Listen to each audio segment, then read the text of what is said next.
And back to our top story, our breaking news concerning Israel attacking Gaza with airstrikes after assassinating the top military leader of Hamas. And at least 9 people are reported killed, including children. Well, joining me live now, as promised, is Israel Defense Force spokesperson, Lieutenant Colonel Avital Leibovich. Well, you claim you're carrying out limited action aimed at destroying rocket-firing capabilities in Gaza, and yet we're getting reports of civilians dying, including children. So how do you justify that sort of retaliation? I think that 700 rockets a year launched from Gaza into Israel do not demand justification. We have 1 million Israelis which are under immediate danger, and they have between 15 and 50 seconds. This more than justifies this operation. We took this operation in order to defend the people of Israel. And can you confirm that you'll continue this operation with ground invasion? Ground invasion is an option. We currently have an operational assessment. Following the assessment, we'll decide how to proceed. For us, all the options are currently on the table. What do you hope to achieve by an invasion? Is it just going to provoke Hamas even more and just turn into just a circle of more violence and death? Well, since Hamas encouraged the firing of the rockets into Israel, don't you think it's a bit late for that? I mean, we are here in a pillar of defense operation in order to protect 3 million Israelis that are almost under this rocket fire. We currently are continuing the operation. A few hours ago, we targeted underground tunnels and launching pads. In these launching pads, there were rockets of different types. Some came from Iran. I'm referring to the Fajr 5. These are rockets with very long range that can nearly reach the city of Tel Aviv. We cannot allow this situation to continue. Our country deserves and has the right to defend its people. You carried out a ground operation 4 years ago, Operation Cast Lead. Many say that achieved absolutely nothing, many civilians dying. What do you think is going to be different this time round? Well, why will you be more successful? First of all, I have to disagree with you. The operation was very successful in 2008.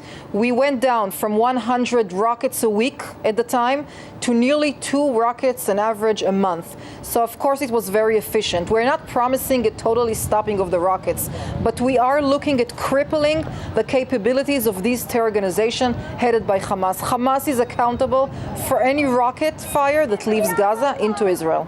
And, of course, if you do take your action further, there is a ground invasion. It, of course, involves Israeli troops. Do the Israeli people have an appetite to lose troops under these circumstances? I believe that being the military, the biggest organization in the country, we have the full support of the Israeli people because they understand that the next rocket from Gaza can reach their homes. This is why we have their full support. Statistically, many would say that the rocket attacks on Israel have had not as much an effect as what's happening with the retaliatory attacks from Israel against Gaza. We're getting reports, obviously, of civilians dying. I spoke to an eyewitness earlier who was saying that even children were caught up in this. What do you say about this collateral damage? After all, you are using fighter jets and the Navy to target, something like 20 targets. And more people are dying as a result of that. So it's hardly limited. I believe that there are casualties on both sides in the past decade. Now, we don't have any intention to target people that are not involved directly in terror, but Hamas is the terror organization that chose deliberately to locate its warehouses of rockets, its facilities of terror, its outposts right in the middle of the population. Hamas is accountable for any civilian death by doing this.